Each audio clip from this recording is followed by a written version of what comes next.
Ok. Bom, boa tarde a todos. Meu nome é Roberto Cid, eu estou na presidência da CPPD, a Comissão Permanente de Pessoal Docente da UF. Inicialmente, queria dar boas-vindas aos novos docentes que estão ingressando na UF, desejar a vocês sorte, né, nessa nova empreitada, nesse início de carreira, e que vocês tenham muito sucesso, né, aqui na UF, no desenvolvimento da carreira docente. Esse nosso encontro, né, inicialmente, seria para a gente conversar sobre o que é a CPPD, como ela se relaciona com vocês, docentes da instituição, e também falar um pouco sobre o estágio probatório, que é o momento em que vocês iniciam, né, na carreira docente. O primeiro processo que vocês vão passar é o processo de homologação de estágio probatório. Então, inicialmente, falando sobre a CPPD, né, o que é a CPPD? A CPPD é uma comissão que está instituída na legislação, na Lei 12.772, de 2012, que reestruturou a carreira docente.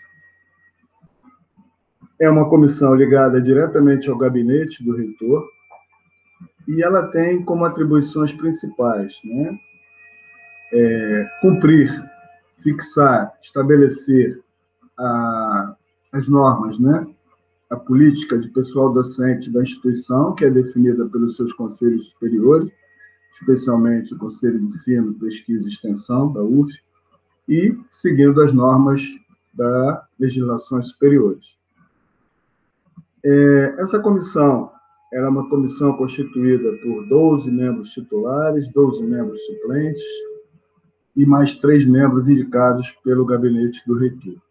Essa comissão ela é eleita, são todos docentes, tem um mandato de 4 anos, no qual esses docentes dedicam parte do seu tempo para desenvolver atividades na Comissão Permanente de Pessoal Docente.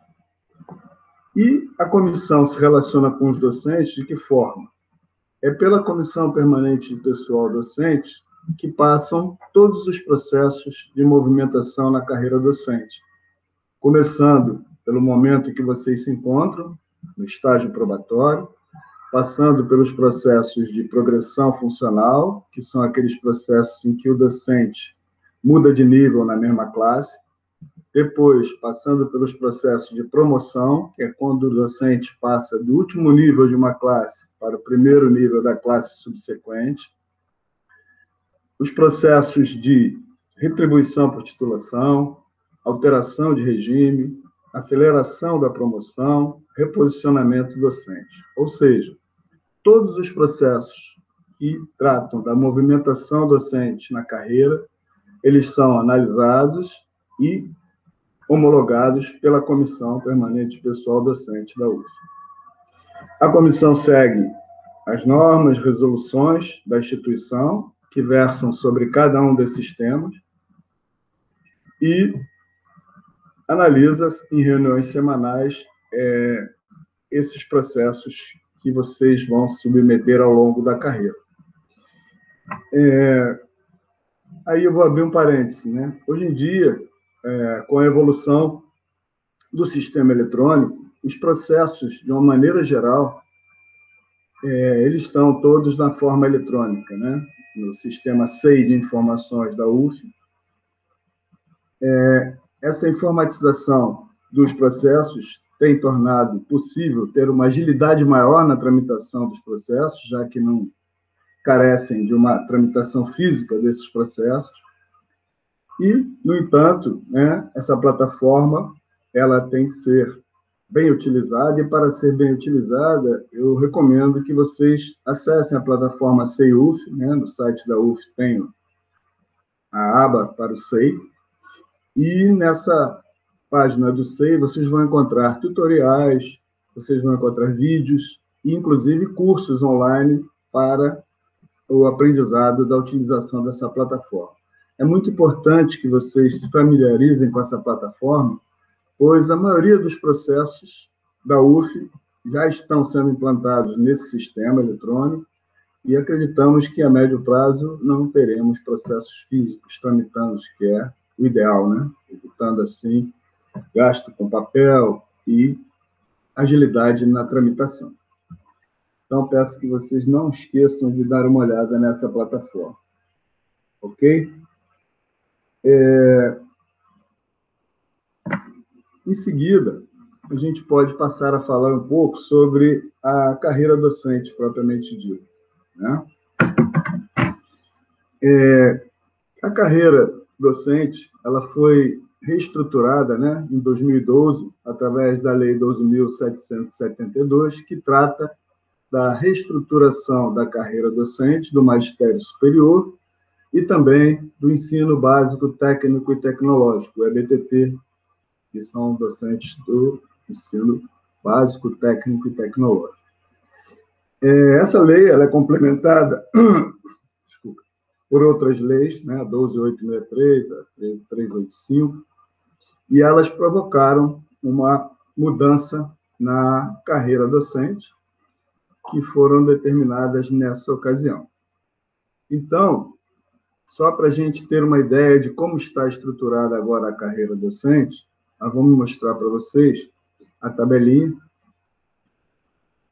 Desde a instituição da Lei 12.772, todo o docente do ensino superior ele ingressa na carreira na classe chamada classe A, né?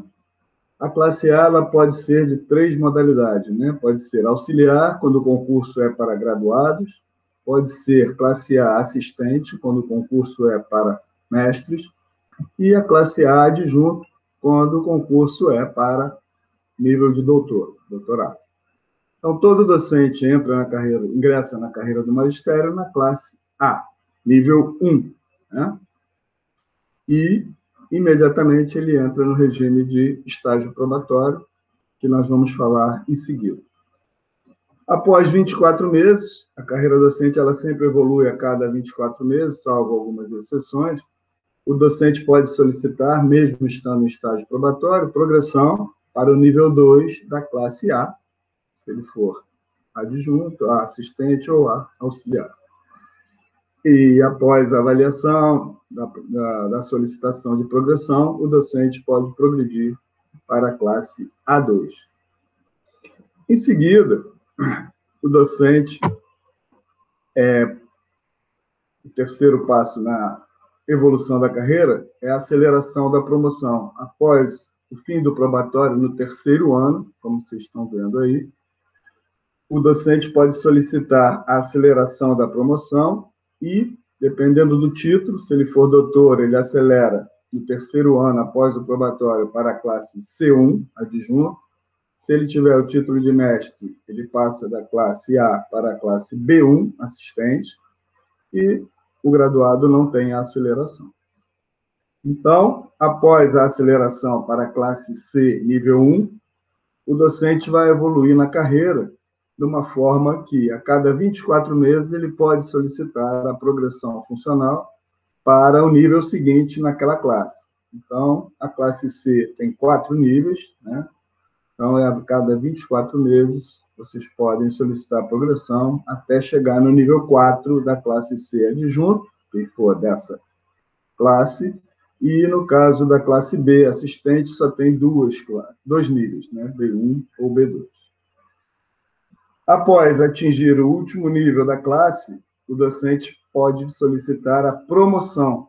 Esse termo promoção se aplica quando você passa do último nível de uma classe para o primeiro nível da classe seguinte.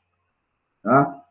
A promoção sempre é uma promoção por mérito, é mediante avaliação do relatório dos 24 meses, e, se o docente for aprovado, ele pode ser promovido à classe seguinte. No caso da classe C, é promovido para a classe D, nível 1, associado, e no caso da classe B, o docente é promovido para nível 1 da classe C, adjunto. E aí vai evoluindo normalmente na carreira. A cada 24 meses, o docente tem direito a uma progressão e ele vai evoluindo agora na classe D e o docente que é assistente vai evoluindo na classe C até chegar ao último nível. E, novamente, ele pede uma promoção para a classe seguinte, que, no caso, é a classe D, de associado, que novamente tem mais 4 níveis, até chegar no último nível, D4, no qual o docente pode solicitar a promoção para a classe E, professor titular, que é o último nível da carreira e tem um nível único, né? Então, a evolução na carreira se dá dessa forma para o magistério superior, tá? Sempre por avaliação de desempenho, relatórios que são apresentados e avaliados a nível departamental, no caso das avaliações de assistente adjunto, e no caso de associado, é uma avaliação da unidade, bancas da unidade. Então, dessa forma, se evolui na carreira do magistério superior. No caso do ensino básico técnico-tecnológico, que nós chamamos de EBTT, a evolução se dá de forma semelhante, só que a nomenclatura é um pouco diferente. No ensino básico tecnológico, as classes são D1, D2, D3 e D4. E na aceleração, os docentes que são da classe D1, sendo especialista, título de especialização, na aceleração eles vão para a classe D2. E os portadores de título de mestrado ou doutorado, eles evoluem na aceleração da classe D1 diretamente para o primeiro nível da classe D3. Tá? E a evolução nos níveis e nas classes se dá da mesma forma que no magistério superior. A cada 24 meses, submetidos à avaliação para a progressão funcional e aprovados nos departamentos, eles progridem e vão seguindo na evolução da carreira em cada nível, na progressão, e depois, ao passar de uma classe para outra, solicitando uma promoção funcional da classe D1 para D2, D2 para D3, e assim sucessivamente, até atingir o nível máximo da carreira, que é a classe de professor titular, que aí é a mesma nomenclatura da classe do magistério superior. Eu gostaria de deixar aqui ressaltado que a movimentação na carreira docente ela é uma atividade que ela é de exclusiva responsabilidade do docente, tá? Então, são vocês que devem controlar o seu interstício, as suas datas de mudança de nível e classe, porque isso é de atribuição do docente, é de iniciativa do docente, conforme determina a legislação, solicitar as suas progressões, promoções, qualquer movimentação na carreira, tá? Então, cuidem da sua carreira, porque isso também é dinheiro, né? Porque a cada mudança de nível e classe, vocês têm uma atualização no salário. Isso é importante, né? Ok?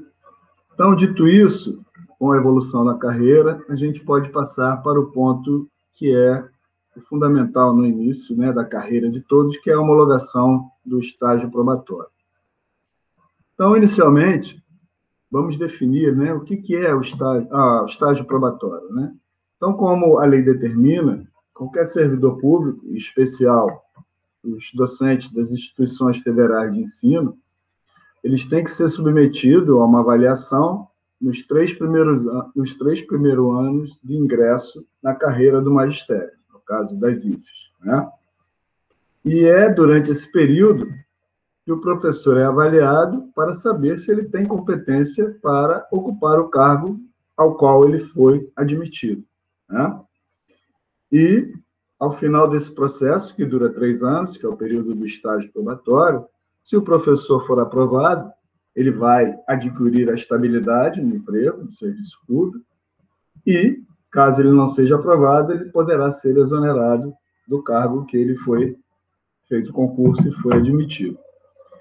Então, esse período é um período muito importante na vida de vocês, né? Nessa avaliação do estágio probatório, são analisadas as atividades de ensino, pesquisa, extensão e administração dos docentes. Além disso, são analisadas também outras coisas, como a assiduidade, a capacidade de trabalho, como está colocado aí, a sua iniciativa, o seu comportamento no trabalho, o relacionamento. Então, tem também uma avaliação subjetiva e a avaliação propriamente dita das suas atividades acadêmicas. Então, tudo isso é levado em conta na avaliação do seu estágio probatório, que é um momento que eu diria muito importante na vida de vocês, que é o momento que você adquire a sua estabilidade e a fixação no seu cargo. Tá? Então, como é que se dá o estágio probatório? O estágio probatório ele começa com o ingresso de vocês na instituição e, a partir do momento que vocês ingressam, no momento do efetivo exercício, vocês têm 60 dias, até 60 dias, para apresentar o seu plano de trabalho, no qual vocês vão descrever todas as atividades que vocês pretendem desenvolver durante o período do estágio probatório. Esse relatório deve ser encaminhado para o departamento, ele deve ser avaliado e aprovado por uma comissão, que é a Comissão de Avaliação Departamental, e submetido e deve ser aprovado também pela plenária departamental. Então, esse é o primeiro passo, é a aprovação do seu plano de trabalho. Em seguida, os docentes devem apresentar relatórios periódicos que serão também avaliados por uma comissão de avaliação do departamento e submetidos também para aprovação na plenária departamental. Esses relatórios devem ser apresentados aos 12, 24 e 32 meses. Então, são os relatórios que darão subsídios, né, para o departamento avaliar o desempenho de vocês mediante a aprovação do seu estágio probatório. A instituição ela tem um relatório formal, que é o chamado RAD, que é o Relatório de Atividade Docente, que ele é preenchido anualmente, obrigatório, né, a todos os docentes, e esse relatório é um documento fundamental e deve fazer parte do seu processo, né, para avaliação do seu estágio probatório. Esses RADs são preenchidos anualmente por todos os docentes e são aprovados pelo departamento. Então, é através desses relatórios que vocês darão subsídios às comissões e ao departamento para avaliar o seu desempenho. Então, plano de trabalho, relatórios de atividade, 12, 24 e 32. Muitos docentes perguntam se o estágio probatório é de 3 anos, por que o relatório não é 36, é 32? Né? A legislação determina assim, porque ao encaminhar o relatório a partir do 32º mês, você dá tempo que o processo tramite em todas as unidades que ele deve tramitar, finalizando na CPPD para sua homologação, até o 36º mês, que é o período fatal, né, o final, para a finalização do estágio probatório. Então, os relatórios são nesses períodos, 12, 24 e 32 meses. O que deve conter também nos relatórios de estágio probatório são as avaliações discentes. Isso é importantíssimo. Tá? Nós temos na UF o sistema de avaliação institucional, que existe no site da UF, o endereço que leva para essa página, e o sistema de avaliação institucional, ele contém ali a avaliação discente de todas as disciplinas que são ministradas na UF. Então, o docente, a cada período, ele deve ir lá no SAI, UF, e emitir um relatório com todas as avaliações discentes das disciplinas que ele ministrou. Tá? A observação que a gente faz é que, como esses relatórios, essas avaliações discentes não são obrigatórias aos estudantes, muitos não preenchem. Tá? Não importa. O docente deve ir lá emitir o seu relatório daquela disciplina, mesmo que ele não tenha nenhuma avaliação, ele deve ser impresso para mostrar que você imprimiu e teve a avaliação discente, mesmo que nenhum aluno tenha consignado nenhuma avaliação ali. Isso é obrigatório, porque está na legislação. E o outro documento que deve constar no seu estágio probatório é o certificado de participação nesse evento que nós estamos realizando, que é o Programa de Recepção ao Docente, PRD. Isso também faz parte da legislação. Vocês devem colocar também no processo do probatório o certificado de participação no evento PRD. Tá? E no caso de docentes estrangeiros, também é necessário colocar o certificado CELP-BRAS, que é o certificado de proficiência na língua portuguesa. Tá? Isso só para o caso de docentes estrangeiros. Ele tem 3 anos durante o probatório para fazer esse curso de proficiência na língua. Bom, durante o probatório, são permitidos aos docentes os afastamentos previstos na lei, né? Afastamentos para capacitação, para qualificação docente, mestrado, doutorado, isso é permitido. É permitido afastamento por motivo de saúde, afastamento para acompanhamento do cônjuge, caso de ser previsto, isso está previsto na lei. E não é permitido, basicamente, licença sem remuneração para tratar de assuntos particulares, isso não é permitido. Não é permitido a ocupação de cargos comissionados em outro órgão durante o período de probatório. Tá? E, em princípio, são as principais vedações. A remoção do docente durante o probatório é possível, mas tem que ser autorizada pela instituição de origem. Tá? Então, isso são casos excepcionais que serão vistos a cada situação. Então, com relação ao probatório, eu acho que a gente pode dar como encerrado esse nosso primeiro encontro, contato. Se tiver algumas questões adicionais, a gente pode deixar para alguma pergunta, alguma coisa que vocês queiram esclarecer. Em relação à abertura desses processos, né, eu gostaria que vocês também já tivessem em mente que a homologação do estágio probatório ela é feita ao final do probatório. Então, o relatório foi aprovado no departamento, aí vocês vão dar entrada no início desse processo no SEI, né, Sistema Eletrônico de Informações, colocando toda essa documentação que nós colocamos ali, citamos, e, em seguida, o processo é enviado para a CPPD, onde ele será analisado e homologado e encaminhado para a reitoria, né, para o DAP, para fazer o acerto da situação funcional.